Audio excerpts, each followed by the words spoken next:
మంచాలు వేసుకుని అట్లా. ఎందుకంటే కరెంట్ లోపల ఉండేది కాదు, డాబాల మీద పడుకోవడం, వాకిట్లో మంచాలు వేసుకుని పడుకోవడం చేయాల్సి వచ్చేది. ఇవాళ రోజున కరెంట్ అనేటటువంటిది 24 గంటల కరెంట్ సప్లై నడుస్తుంది.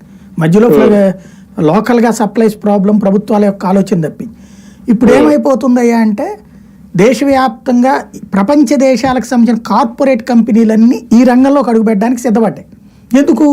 సరికొత్త ఆదాయం, వాళ్ళకి ప్రొడక్షన్ కాస్ట్ సరిగ్గా ఒకసారి ఇన్వెస్ట్ చేసి పడేస్తే ఇందులో ఇంకా కొత్తగా ఖర్చు ఏముంటుంది? స్టాఫ్ శాలరీలు తప్పించి స్టాఫ్ శాలరీలు పెట్టుకుంటే ఇది ఒక ఆదాయ వనరు కదా.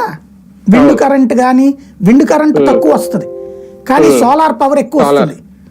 సోలార్ పవర్ కాస్ట్ ఇప్పుడు మనకి ఈ దేశంలో మనకున్న భౌగోళిక స్వరూపంలో చూస్తే 40 నుంచి 45% ఏరియాలు మెట్ట ఏరియాలు, ఎండలు ఎక్కువ, వర్షాలు తక్కువ. అంటే ఒక శాపం మనకవి. రాజస్థాను, గుజరాత్, మన పల్నాడు, రాయలసీమ ఇట్లాంటి ఆ ప్రాంతాల్లో సోలార్ పవర్ ఒక పెద్ద బెనిఫిట్ కదా. ఆ ఎండనే మనం క్యాష్ చేసుకుంటున్నాం అంటే ఎంతకాలం మన కష్టమే ఇప్పుడు మనకు క్యాష్ అవుతుంది.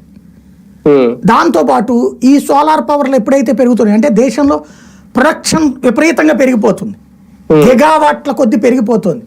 2030 నాటికి ఇవాళ మనం వాడే కరెంట్కి 10 రెట్ల కరెంట్ తయారవుతుంది.